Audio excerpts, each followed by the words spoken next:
அன்புடன் கோவிந்தராஜுலு. மணல்மேடு வெதர்மேன் வானிலை ஊடக நேயர்களுக்கு காலை வணக்கம்.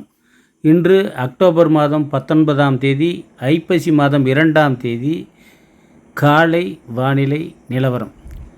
இதுவரைக்கும் நம்ம மணல்மேடு வெதர்மேன் யூடியூப் சேனலை சப்ஸ்கிரைப் பண்ணாதவங்க சப்ஸ்கிரைப் பண்ணிங்க. தொடர்ந்து அறிக்கைகளை பெற ஆள் எனேபிள் பண்ணிங்கன்னா தொடர்ந்து அறிக்கைகள் உங்களுக்கு வரும்.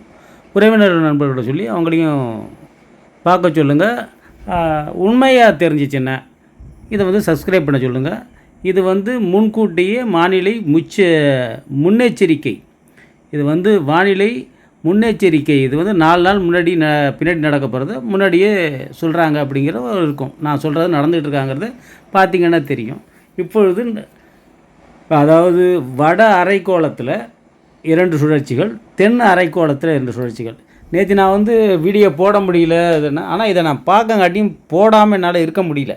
அது ஒரு அதிசயமான நிகழ்வாக இருக்குது. எம்ஜேஓவும் ராஸ்பி வேவ்ஸும் ரொம்ப ஒரு இன்டென்ஸாக இருந்துக்கிட்டு, ரொம்ப வீரியமாக இருந்துக்கிட்டு, வட அரைக்கோளத்தில் 2 நிகழ்வு, தென் அரைக்கோளத்தில் 2 நிகழ்வு. அப்படின்னா எப்படி பூஸ்ட் பண்ணும் அது நீராவியை அப்படிங்கிறது தான் நான் சொல்ல வரேன். அதனால் கடுமையான மழை இருக்கிறதுக்கான வாய்ப்புகள் 90% இருக்குது. நம்ம சொன்னபடியே நடந்துகிட்ருக்கு. அப்படிங்கிறதுனால இங்கே பாருங்கள், ஐப்பசி 1லேருந்து ஐப்பசி 6 ஒரு நிகழ்வு சொல்லியிருக்கேன். அப்போ 24 to 30 சொன்னாலும் ஐப்பசி 7 to ஐப்பசி 13, அதுக்கப்புறம் நவம்பர் 5, அதாவது ஐப்பசி 19 to 24, Karthigai 2 to 7, Karthigai 8 to 13, Karthigai 13 to 22, Margazhi 3 to மார்கழி 20, மார்கழி 10. இது இல்லாமல் ஒரு 10 காற்று சுழற்சி, சின்ன சின்ன மேலடுக்கு சுழற்சி இதெல்லாம் ஏற்படுறதுக்கு இருக்குது. இப்போ மோத்தாங்கிற புயல் ஒன்று ஏற்படும் அப்படின்னு சொல்லிட்டு 28ஆம் தேதி சொல்லிட்டு ஒரு புரபகண்டாவாக இருந்துச்சு. நான் மட்டும் சொன்னேன், இது நம்பகத்தன்மை இதில் இல்லை. ஏன்னா வானிலை என்பது மாற்றத்துக்கு ஏற்பட்டுக்கிட்டு இருக்குது. அதாவது தென்மேற்கு அரபிக்கடலில் வெப்பம் ஒரு சில இடத்துல குறைஞ்சிக்கிட்டு இருக்குது. அதனால் ஏதோ மாற்றம் நிகழப்போகுது அப்படின்னு நான் சொல்லிட்டு இருந்தேன். அதே மாதிரி சடனாக 21, 22 மழையே கிடையாது, இடைவெளி இருக்கும் அப்படின்லாம் சொன்னாங்க. நான் சொன்னேன், இருக்காது, வாய்ப்பு இல்லை. ஏன்னா ஏதோ நடக்க போகுது, பீக்காக நடக்க போகுது, அது மட்டும் நல்லா தெரிஞ்சுது. ஆனால் இந்த மாதிரி ஒரு நிகழ்வு ஒரு அபூர்வமான ஒரு நிகழ்வு. இப்போ 4 அதாவது அரபிக்கடலில் நிகழ்வே உருவாகாது, அங்கே போய் நிகழ்வு படுத்துக்கும், போகாது. அரபிக்கடல் வெப்பமும் உயர்ந்துருச்சு. இப்போ அரபிக்கடலில் இங்கேருந்து, அதாவது வங்கக்கடல்லேருந்து போகிறது அரபிக்கடலுக்கு போய் அங்கே போய் ஒரு தாழ்வு மண்டலமாக, இப்போயே இன்னும் தாழ்வு மண்டலமாக மாறப்போகுது. இன்னும் அநேகமாக 20ஆம் தேதி மாறிடும். அதாவது நாளைக்கு 20ஆம் தேதினா ஒன்றும் இல்லை, நாளைக்கு தீபாவளி அன்றைக்கி தாழ்மண்டலம் மாறிடும். இதனால் காற்றின் திசை வேகத்தில் மாறுபாடு ஏற்படும். வடகிழக்கு பருவமழை காலத்தில் இந்த மாதிரி திசை வேகத்தில் மாறுபாடு ஏற்பட்டுச்சுன்னா, அதுவும் இல்லாமல் அங்கே ஒரு சுழற்சி, நம்ம குமரி கடல்கிட்ட ஒரு சுழற்சி, வங்கக்கடல்கிட்ட ஒரு சுழற்சி. இந்த வங்கக்கடல் சுழற்சி இந்த தாழ்மண்டலம் போயிடுச்சுன்னா அதுக்கப்புறம் பெரிய டிஸ்டர்ப் பண்ணாது, லேசாக புல்லிங் எஃபெக்ட்டு தமிழ்நாட்டுக்கு. அதுக்கப்புறம் என்ன பண்ணுன்னு கேட்டிங்கன்னா, இந்த அரபிக்கடல் நிகழ்ச்சி, அதாவது அந்த மன்னார் விட அரபிக்கடல்கிட்ட லட்சத்தீவுகிட்ட ஆசிலேஷனில் இருக்கல, அந்த நிகழ்வும் வங்கக்கடல் நிகழ்வும் சேர்ந்து ஒரு தாழ்வு பகுதியாக மாறி ஒரு தாழ்வு மண்டலமாக மாறிச்சுன்னா அது சென்னை நெல்லூர்கிட்ட கரையை கிடக்கும். இல்லை ஒரு தாழ்வு பகுதியை கிட்ட நெருங்கி தாழ்வு மண்டலமாக நெருங்குற வரைக்கும் இருந்துச்சுன்னா அது சென்னைக்கும் டெல்டாவுக்கும் இடையில தான் கரையை கிடக்கும். இதிலையே என்ன பண்ணுன்னு கேட்டிங்கன்னா, 20 தீபாவளி நாளைக்கு இன்றைக்கி தீபாவளிக்கு இன்றைக்கி இரவு இடைவெளி இருக்குமான்னா இருக்காது. இன்றைக்கி அதாவது தீபாவளிக்கு வர்றவங்களுக்கு இடைவெளி இருக்குமா, மழை இடையூறு இருக்குமானா நிச்சயமான இடையூறு இருக்கும். ரைட்டுங்களா? நாளைக்கு காலையில் தீபாவளி பண்டிகை விடிய காலையில் கொண்டாடுறதுக்கு கொஞ்சம் பிரச்சனை இருக்காது. மதியம் வரைக்கும் கொஞ்சம் லேசு பசாக மழை இருக்கும். சாயங்காலத்துக்கு மேலே மழை வீரியம் பெறும். அதுக்கப்புறம் மறுநாள் அதே மாதிரி செவ்வாய்க்கிழமை, அதே மாதிரி தீபாவளிக்கு மறுநாள் அமாவாசை அன்னைக்கு சாயங்காலத்துக்கு மேலே, அதாவது மாலையில் மழை வீரியம் பெறும். மதியத்துக்கு மேலே மழை வீரியம் பெற்றும். அதுலேருந்து வீரியம் தான் மழை. நான்ஸ்டாப் ரெயின், தொடர் கனமழையாக இருப்பதற்கான வாய்ப்புகள் அதிகம். இது வந்து அதுதான் வானிலை வந்து டக்குன்னு எப்படி மாறிச்சு பாருங்கள். எல்லாரும் சொல்லிகிட்டு இருந்தது வேறு, நம்ம மட்டும் சந்தேகப்பட்டோம், அந்த சந்தேகம் உறுதியாயிடுச்சு. இது வந்து மேப் செக்ஷனு எம்ஜிஓனுடைய ஆக்டிவேஷனை வந்து 22-23 வந்து நிச்சயமாக ஒரு நிகழ்வு ஏற்படுத்துவதற்கான வாய்ப்புகள் அதிகமாக இருக்கிறது அப்படிங்கிறதுக்கான மேப்பு செக்ஷன் தான் இது. அதனால் இப்போ வந்து இதோடு நின்று போயிடல.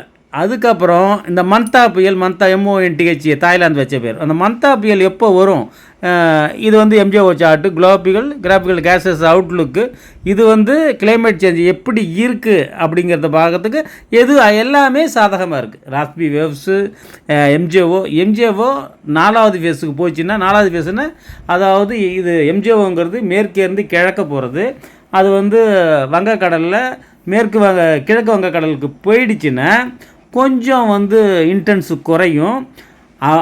அதனால் இது தாழ்வு மண்டலமாக மாறாமல் ஒரு தாழ்வு பகுதியாகவே கரை கடக்கிறதுக்கு வாய்ப்பு இருக்கோ அப்படிங்கிற சந்தேகமும் இருக்க தான் செய்யுது. அந்த மாதிரி ஒரு வாய்ப்பு இருந்துச்சுன்னா அது டெல்டாவில் தான் கரையை கடக்கிறதுக்கான வாய்ப்பு. டெல்டா அதாவது புதுச்சேரி மரக்காணத்துக்கிட்ட கரையை கடக்கிறதுக்கான வாய்ப்புகள் அதிகமாக இருக்குது. அதை வந்து நம்ம மறுப்பதற்கில்லை. சென்னைக்கிட்ட நிச்சயமாக அது டெல்டாவில் கரை கடந்தாலும், புதுச்சேரியில் கரை கடந்தாலும், ஆந்திராவில் கரை கடந்தாலும் அதிகமாக பாதிக்கப்படுவது படப்போவது சென்னை மாநகரம். அதில் எந்த விதமான சந்தேகமும் கிடையாது. இதில் டெல்டாவில் நிச்சயமான மழை, ஏன்னா கடலோரங்களில் நிச்சயமான மழைங்கிறது நிச்சயிக்கப்பட்டது. அதனால் அறுவடை விவசாயிகள் இருக்கிற கேப்பில் இன்னும் 2 நாளில், இந்த தீபாவளி அன்றைக்கி எப்படிங்க மிஷின் வரமாட்டான், ஆட்களும் வரமாட்டாங்க, எல்லாம் தீபாவளி கொண்டாட்டத்தில் இருப்பாங்க, கொஞ்சம் சிரமந்தான். இந்த அறுவடையை வந்து திட்டமிடுறதுங்கிறது வந்து மிகவும் சிரமமான ஒரு நிலைமை. நடவு செய்கிறதுங்கிறது ஒரு சிரமமான ஒரு நிலைமை. அதாவது ரொம்ப பேர் எங்கள் ஊர்லேங்க மணல்மேடு சுற்றுவட்டம், மயிலாடுதுறை மணல்மேடு சுற்றுவட்டத்தில் விட்டு நட முடியாமல் இருக்கிறவங்க எனக்கு தெரிஞ்சு ஒரு 100கணக்கான பேர் நட முடியாமல் இருக்காங்க.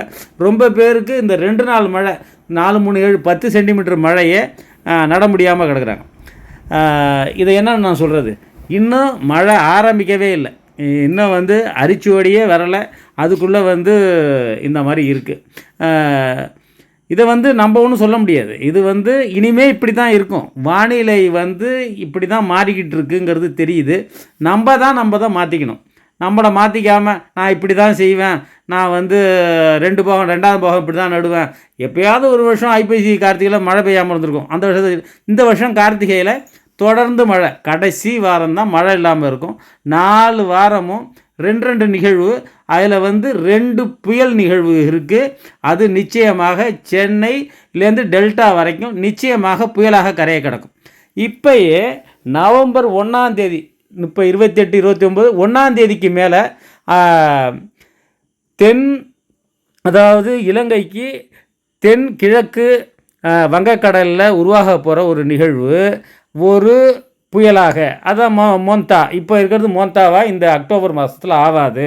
நவம்பர் ஃபஸ்ட் வீக்கில் நவம்பர் முதல் வாரத்தில் அது வந்து மோந்தா அப்படிங்கிற ஒரு புயலாக மாறுறதுக்கு வாய்ப்பு இருக்குது. அப்படி மாறுச்சுன்னா அது வந்து டெல்டா கிட்ட கரை கடக்கிறதுக்கு வாய்ப்பு அதிகமாகவே இருக்குது. அதிகபட்சம் வந்து இப்போ GFS எல்லாம் பார்த்தா ஒரிசா போய் அது வந்து நேராக இதுக்கே காட்டுது, மேற்கு வங்கமே போகுது, மேற்கு வங்கம் போய் கரையை கிடக்கிறதா காட்டுது. அதெல்லாம் மேப் செக்ஷனை மாற்றிக்கணும் 2 நாளில். ஏன்னா இப்போ 2 நாளில் எங்கே 28ஆம் தேதி வந்தது 23ஆம் தேதி வந்து இல்லையா, அதனால் இதெல்லாம் மாற்றிக்கிறதுக்கான அதிக வாய்ப்புகள் இருக்குது. ஏன்னா அதை நான் எப்போதும் சொல்கிறதான், எப்போதும் ஃபீட் பண்ணுறது அந்த மாதிரி ஃபீட் பண்ணுவாங்க, அது எடுத்துக்கும். அதனால் வந்து வானிலை என்பது ஒரு பெரிய மாற்றத்துக்கு உள்ளாகி இருக்கிறது. குறைந்த நேரத்தில் அதிக மழை, இனிமேல் வந்து மேகவெடிப்பு மழைங்கிறது வந்து ஒரு பெரிய விஷயமே இல்லை. எங்கே பார்த்தாலும் இடி மின்னல் ஜாஸ்தியாக இருக்குது. அதனால் இடி மின்னலுக்கான பாதுகாப்பை ஏற்படுத்திக்க வேண்டியது நம்மளுடைய கட்டாயமாக, காலத்தினுடைய கட்டாயம். எங்கே பார்த்தாலும் அங்கே இந்த கடலூரில் இறந்த அந்த 4 பேருக்கு வந்து இழப்பீடு வந்து 5 லட்சம் கொடுத்துருக்காங்க. அது என்ன நியாயம்னு எனக்கு தெரியல. அவங்களுக்கெல்லாம் 10 லட்சம் கொடுக்க சொல்லி விவசாய சங்கங்கள்லாம் போராடணும். ஏன்னா சும்மா போய் இதில் போய் சேர்த்தவன் அதுக்கெல்லாம் கொடுக்குற அரசாங்கம் விவசாயிகளுடைய உயிர்களை துச்சமாக மதிக்கிறது அப்படிங்கிறது தான் இதனுடைய அர்த்தம். அதாவது அதிகாரப்பூர்வ வானிலை அறிக்கைக்கு இந்திய வானிலை ஆய்வுத்துறை அறிக்கையை பார்க்கவும். இது என்னுடைய தனிப்பட்ட வானிலை அறிக்கை, ரைட்டுங்களா? இது என்னுடைய ஆதங்கம், ரைட்டா? அதை நம்ம வந்து வெளிக்கொணர்றோம். இது வந்து அரபிக்கடல் நிகழ்வு தாழ்மண்டலமாக ஆகிறத காட்டுது. இதோட இல்லைங்க, இப்போ வந்து நவம்பர் மாதம் தொடக்கத்திலேயே நவம்பர் 15 கிட்டக்கிட்ட கார்த்திகை ஒன்று வந்துருச்சுன்னா அதுலேருந்து நிகழ்வுகள் நான் ஸ்டாப் ரெயின். அதாவது ஏற்கனவே சொல்லுவாங்கள்ல, பீக்கம் பூத்து தான் பகல் ராத்திரி ஆகும்னு சொல்லிட்டு எங்கள் தாத்தா கதைலாம் சொல்லுவாங்க. அந்த மாதிரி வந்து ஒரே கும்மிரிட்டாக இருக்கும், மானம் மூடிக்கிட்டு ஒரு வாரம் தொடர்மழை பாட்டமாக பெய்யும். அந்த மாதிரி ஒரு மழையை இந்த வருஷம் நம்ம பார்க்க போகிறோம். அதற்கான வந்து இந்த ட்ரைலர்னு சொல்லுவாங்கள்ல, அதுதான் இப்போ 24, 25, 26 நடக்க போகுது. 21, 22, 23, 24 நாளைக்கு 21, 22, 23, 24 நடக்க போகுது.